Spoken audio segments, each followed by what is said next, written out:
Barbara, I'm so sorry to say this, but we are so glad you were banned because it's freed you to come to us. One of the problems today is lack of movement, lack of exercise. I so agree with you. Lack of keeping the body strong. How did you manage to come back like a star? Hello everyone, and welcome to this conversation. We have with us a guest who's inspired millions with her wisdom on health and natural and holistic healing, Barbara O'Neill. So thank you, Barbara, for joining us on this conversation. It's a pleasure to be here. Oh, it's an honor. Thank you. And I know in a world full of so much advice, confusing trends, I know we need some demystification or simplifying of how you can be healthy without getting bombarded with extra information and so much chaos and noise around all of it. So let's dive in. With your knowledge of decades, what do you think are we still missing in our health today in spite of so much research and modernization? I think a lot of people have lost the simplicity of good health. It starts with such simple things of just keeping hydrated, and that has to be water. Right. How clean would your body be if you washed it in coffee or tea? No, it must be water. And going to bed earlier. Right. Since technology, we've got a lot of sleep problems today, which were not before technology. Absolutely. So it's time to when that sun goes down, our devices should start to close. Yes. Because the sun gives messages to our eyes, and so does the dark. It's time to slow down. Just two illustrations of keep it simple. Yes. I know. I think we've just lost the simplicity. It's all so technical now, and everyone's running around. There's a rat race. And then I think the most that gets affected is the sleep. That's true. That's absolutely true. People ask me all the time, how do you do it? You know, one of my keys is sleep. Yes. So what do you think is worse? The sleep, stress, or sun? I don't think sun's a problem. It's only if you lie at it all day. I believe everyone has stress. It's knowing how to deal with it. I think it's distress that really causes people to have major problems. It's really sleep. We need that sleep. Our body, our brain needs to be recharged, revived, regenerated while we sleep. Absolutely. I know. You just said distress. And that's what I personally feel, that disease is actually a breakup of dis-ease. That's true. That's when your body feels, when it's not at ease, that's where disease comes in, which is an illness, right? That's right. It's out of ease. In fact, it's a voice. Yes. It's your body saying, excuse me, something's wrong. Absolutely. And how do you suggest, and what are your ways to look into the signs? What are the signs that we all must watch when something starts moving out of alignment in our health? Well, it's a saying I got out of an old book. It's if you don't listen to the first whisper, the body will start screaming. And when it starts screaming, that's when it's doing damage. Right. And unfortunately, so someone has a sore knee. Yes. And they want to keep going. So they take a painkiller or an anti-inflammatory, which will calm it down. But all it's done is silence the voice. Yes. And the voice is actually still there, but you can't hear it. Hear it, absolutely. And that's when it starts to do real damage. Yes. So I know you've been asked this every time, and it's an enigma, but it also amazes me that you were banned and you had to be behind, all closed doors for so many years, and you've come back with a bang. And everyone's waiting to hear and take that knowledge from you, which I think was told to shut down for years. How did you manage to come back like a star? Well, it's actually a life ban in Australia. Oh. I'm forbidden to speak, I'm forbidden to give any health advice, and at first I was very taken back because it was so unjust. Yes. Because no crime has been committed. Absolutely. And I say, how can there be a crime if there is no victim? Yes. There are no victims. And I've always looked at problems in my life, and of course we don't like them, but I think, I wonder what God has for me now. Absolutely. So when my husband said, you can retire, we can go to court, or you can go overseas, I said, I'll go overseas. Yes. And really, that's when the doors opened. And my light bulb went off in about 2021. I was at a conference in Germany, and a lady said, "Barbara, I'm so sorry to say this, but we are so glad you were banned because it's freed you to come to us." Yes. And at that moment, the light bulb went off. The ban has actually freed me. Yes. There's always a silver lining in everything, So yes, we have to look at the positive side. Yes. And that brings me to the question that how do you manage to stay so positive? Because I think the world right now is dealing with so much stress and anxiety, and I think we bring it upon ourselves. We don't know how to get out of it. It's a vortex that we're into. How do you manage? It can get certainly into a vicious cycle, but I encourage people to love the moment, because we'll never have this moment again. Absolutely. And so we must love it, even if we don't like it. To love the moment, it's basically a step of faith. It means I don't really like it, I don't like what's happening to me at the moment, but I'm trusting that out of this I will learn something, I will be led down paths that I would never have been led if I hadn't actually been in this moment. So I say to people, love the moment. Yes. Don't allow past pain or future worries to mar the beauty of this moment. Yes, it's living in the now, and just be grateful for what you've got now today. It is living in the now, and certainly we have a moment for the future. For instance, tomorrow morning I've got an early morning flight. Right. So I'm loving this moment, but I will certainly take steps so that I won't be rushed or last minute stresses. Right. So it's a little bit of all of that. Yes. Okay, so Barbara, I want to ask you that why are so many children falling sick in spite of having the best health doctors and the best health techniques? Why is this younger generation falling so sick? I'd like to suggest that that's part of the problem. So when we say the best, unfortunately, often medicine steps in just in case, just in case, just in case it goes here. I say let the children develop like a bud developing to a blossom. Yes. Robert Kennedy Jr. in America, he says 50% of our children are sick. We are vaccinating children much more extensively than we ever did. Yes. And the Amish who don't vaccinate their children, there is so much less, especially in the autism spectrum, in areas like that. Right. So it's time to step back and realise that our body has an incredible immune system. Right. And that immune system basically is our internal ability to fight disease. It will, but we need to give it the right conditions. Absolutely. So the best conditions for children are the simplest as possible. Make sure they're getting well rested every night. Yes. Keep them away from the silent killer, it's called technology, as much as possible. Just the very simple basic steps. Our grandparents, our great-grandparents were well. What did they do? It's time to look at what they did. Yes. Talking about our grandparents, I would love to know what would you suggest for the Indian kitchens, talking about food and about healing, whether it's children, whether it's the elders. What is your take on the Indian staples? I think it's important to go back to original Indian staples, which was, I believe, a lot more fruits and vegetables. Yes. The fresh foods are important, and the dals. The Indian dals are such an excellent form of protein, and you have a way of making your dals taste delicious, and they don't need to burn your mouth. Absolutely. And also the natural nuts and seeds that you have. And back to the cultured foods, the dosas, the idlis, so good for gut health. Oh, Indians are going to love you for that. Yes. So there are so many health trends that are changing. We hear about keto, about intermittent, about detoxes. What is your take on all of this? Do you know, I think there's a time for each, and every person's different and every situation's different. Right. And it's looking at history. History tells us certain ways.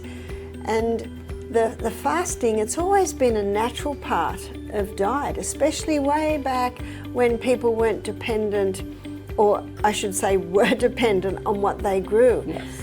late winter, early spring, there was always a fasting time before the new crops came in. Right. And it certainly does the gastrointestinal tract very well to have periods of just no food. It gives it a good break. Always keep well hydrated. Yeah. The keto diet, it's been done or looked at or used for over 100 years in helping control epilepsy. And the research is very clear there that the liver breaks those extra fats down to ketones, and ketones are neuroprotectors, neurohealers. Dr. Bruce Fife, a very interesting books he has on the coconut oil and how supplementing with coconut oil when someone's on a plant-based diet can kick the body into ketosis for various ailments, neurological ones specifically. Yes, I understand, and I think a lot of us do agree with the plant-based diets, but what about the non-vegetarians? They do have the fear of whether they're going to get enough protein or their omegas. So what would your approach be or guidance to them so that it doesn't feel too much and too much restriction or extreme? I believe plants have everything that the body needs. The problem is a lot of people who are vegetarian, vegan, plant-based, they don't do enough of the legumes, the proteins. Right. Often people stop the meat because of the dangers. We're seeing dangers in the way the animals are fed, the chemicals they're exposed to, the way they're killed. There's just so many areas. So people choose to go over to plant, but instead of meat, they eat pasta. Instead of meat, they eat bread. Yes, yes. Well, instead of meat, they should be eating legumes. Yes. So they just switch to the wrong kind of food thinking. And what some people have done, wanting to go more plant-based, is maybe they will do every second night plant-based. Right. If people do eat meat, I stress the importance of eating organic and also of packing it out with lots of fruits and vegetables, because meat, dairy have no fibre, and this gastrointestinal tract, it needs the fibre to help move the contents through, but also every single fibre feeds a different microorganism. So for our microbiome in our gut, the plant fibres are also very important. Absolutely. So balance is the key. It is. Okay, so if it was a revival kit of herbs for Barbara, what would you put in it? What would I put in it? Always cayenne pepper. Yeah, cayenne pepper, okay. Cayenne pepper is a wonderful herb.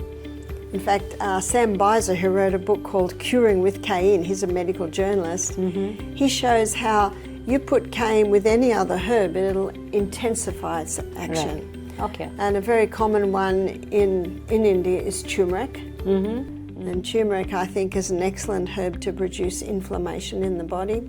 I love ginger.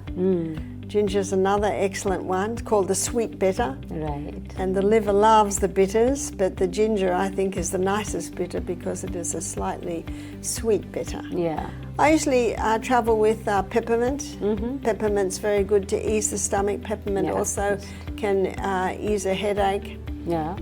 And also another essential oil I usually travel with is lavender. Lavender is a great calmer. Calmer, absolutely. Okay, so now we know what we are carrying in our little bag every time, and especially when we travel. Barbara, menopause. So much is been going around with it. Do we really need to fear menopause? No, we don't need to fear menopause, but we need to actually investigate what we're doing with our lives, especially as women. So many women are on the contraceptive pill in their late teens, their 20s, and then zoom forward to when they're 50s, they're having trouble with menopause, not realising that that pill, the baby that was taken 30 years ago, threw the hormones out of balance. You see, the aim of the pill is to stop a lady falling pregnant. But what a lot of people don't realise, that very process is affecting a huge disruption in the hormones, and there is an effect. Right. But the good news is there are herbs. And Psalm 104 verse 14, the Bible says God gave herbs for the service of man. Right. So herbs, when they come into the body, they work with the body. And the wild yam has a plant chemical called diosgenin, and it has been found when it's applied to the skin via a cream, the fat cells take it up, stimulates the biochemical pathway, and helps the body to rebalance. So this cream does not have hormones in it. Right. The plant chemicals in it stimulate that pathway to restore balance. And of course, that's the beauty of the herbs. Yes. They work with the body. Yes, I know. I think your cream is called Trulene, right? Yeah, Trelune. Trulene. Yes, I know we've heard about it, and I think all of us over 40 should keep a little tube to, come to our rescue, whoever's approaching perimenopause or menopause. Well, that's true. It does not hurt for everyone, every lady to go on it for a period of time, because it's just balancing the hormone, and the hormone that it stimulates to rise is progesterone, and its nickname is happy hormone. Yes. One lady said, "Can you have too much progesterone?" I said, "Can you have too much Happiness, hormone?" yes. I'd like to suggest that we don't have enough. Yes. And I'd like to ask you here, so then after 40, should the way we work out also change? Not necessarily so. One of the problems today is lack of movement, lack of exercise. I so agree with you. Lack of keeping the body strong. If you exercise every day or most days, it maintains body and also bone strength, which are two things a lot of ladies start to lose as they're getting into their 50s. Yes. And what are your 5 non-negotiables, Barbara, to look still healthy and young and vibrant in their 40s, especially for our face and skin? Hydration. Yeah. Hydration is so important. A lot of ladies love their coffee, not realizing that it actually has an aging effect on the body, because it's a great dehydrator. Yes. And the skin, to keep it supple and doing what God designed it to do, which is to throw off waste, absorb, and to keep supple. Our massage therapists say to us, we can tell if someone's not hydrated by the way their skin moves when they massage. So that's certainly one. Another one I've already discussed is sleep. Yes. To me, that is a not negotiable. I aim for 8 hours every night. And when I have 8 hours every night, the odd day if I'm travelling, tomorrow morning I've got an early morning, so I might not quite get 8 hours. Do you know the body can cope with the odd day of not quite? It's actually what we do every day that determines the health status. Absolutely. So hydration is important, sleep is important, and exercise. Yes. No matter where I am, no matter what I'm doing, if I can't walk, I will do push-ups and plunge and lunges and squats and various things in my bedroom, because that muscle strength must be maintained. I always aim for having some part of my diet is raw. Right. So this morning I had some of your beautiful mangoes. That was so my glad. raw this morning. So diet's very important to me, to always have some protein, always have some fresh, a little bit of raw, and also some nuts and seeds I aim for at the meal. So what are we up to? We're up to 4. Yes. And a very important part of my day, which I do very early every morning, is to surrender my life to God, to ask for wisdom and discernment through the day, because I have such a busy schedule and I'm often challenged, and I need wisdom, I need discernment. And the Bible says, if any man lack wisdom, let him ask of God, who gives to all men liberally. Yes, I agree. So beautiful. I know. Surrender and ask for guidance, and it's given. Yes. So you just said you eat a lot of raw vegetables and raw food. But Barbara, it might not agree with a lot of people's gut. So do you suggest that we eat raw salads and vegetables, or we cook it, or how does one do it if it's not agreeing with their system? Well, this is a very important point. Yes. And it's listening. And it's one thing I believe most of us have forgotten, how to whisper. So how to listen to the whispers. So if raw food doesn't sit well with you, don't eat so much, or do it a little bit less, but listen. Right. And I often advise people, if you've got an upset stomach, they say, what should I do? I say, make a diary. Write down what you eat, write down your body's reaction.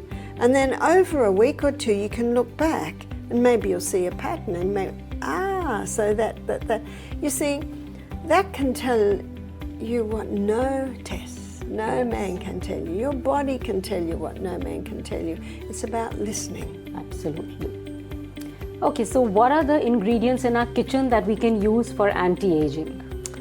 For anti-aging, keep away from the stimulants, Yes. which are known to dehydrate, and make sure that we are having in our daily diet some raw foods which are very high in vitamins. We need especially our greens, vegetables. They're very high in minerals, and our teeth and our bones are made of minerals. Minerals literally glue us together. Our new cells, we're constantly being remade, and we're being remade according to the pattern inside in our DNA. But the building blocks for the new cells is protein. So once again, we're getting back to yes. the legumes, the dals, the nuts, and the seeds. And also to keep ourselves lubricated with good fats. Right. My favourite is olive oil. We have a cook who's Fijian. I think his favourite's coconut oil. So coconut oil and olive oil have stood the test of time. I'm often asked, what about butter? What about ghee? I say, well, much depends on the state of the cow that it comes from. And unfortunately today, that a lot of cows are subject to chemicals. And it is estimated that 80% of all antibiotics made go to the animals. So there's a word of caution there. There's also a word of caution with the vegetarian to eat food that ideally is organic. Because, yes, the sprays that are put on those. Right. So Barbara, you've already written 2 books. Yeah. Anything else coming in a pipeline? Oh, there is. Oh, really? Oh my God. Are we excited? Maybe it's a little more than halfway how written. lovely. And it's a book on the mind. Oh, I love it. I think that's where wellness begins. It has to start in the mind. It does, because we always think it before we say it, before we do it. So it's formulating it in our mind is important. I worked as a psychiatric nurse for about 4 years, and I observed that it wasn't working. Yes. It wasn't working, and it wasn't probably for another 20 years I started to investigate and realise that even mental health can be managed and often overcome by simple lifestyle changes. Absolutely. I'm such a big believer of the mind and wellness through the mind, because the mind listens to the body and the body listens to the mind. So it's so interconnected. That's true. And people keep thinking physical fitness, looking a certain way is all about the outer work that we do. But it's so much more inner work, right? It is. The outer is an illustration of the inner. Yes. Okay, Barbara, the short and sweet, fun, rapid fire round. I know everyone loves it. The quick takes on these. Coffee, health drink or a harmful habit? Harmful habit. Okay. One word for the pharmaceutical industry. Stop. Farmers market or supermarket? Oh, farmers. I love it. What's your ideal breakfast? Oh, I had it this morning. I had mango, I had cashews, I had almonds, and I had idli. Oh, awesome. Beautiful idli dipped in a lovely dal. Yeah. One Indian spice you swear by? Turmeric. Okay, great, thank you. What's the biggest myth about aging? The biggest myth about aging, I believe, is that people are aging too quickly. Yes. Okay, one thing you tell your younger self? Listen. Listen and look and respect this incredible piece of organism that we're living in. Absolutely. Thank you for saying that. I know, because we're always looking for quick fixes outside, but we always have within us. And whenever we start, we're still young, because we have so much ahead, right? Oh, yeah. Okay, one habit everyone should start today. Go to bed early. Lovely. The most underrated natural remedy. Sleep. Okay, we have the last one here. What does true health mean to you in one sentence? Feeling great and looking good. Yes. Oh, thank you, Barbara. Thank you so much. You remind me so much of my mom, because she is one person who doesn't have a single medicine in her house. Nice. Yeah, if she falls ill, she listens to her body. Yes. And yes. she will have lemon and water. If she gets an allergy, she'll tell me almonds, walnuts doesn't suit me. I'm like, Mom, I think it's okay. She's like, no, I got this one little, boil, and I'm like, okay, I'll give you an Allegra. No, I know how to heal it. She'll have so much lemon water. In the morning, it's gone. I get so amazed to see her. Well, the lemon is a tonic for the liver, and the liver's our detox Cleanse. organ. Yeah.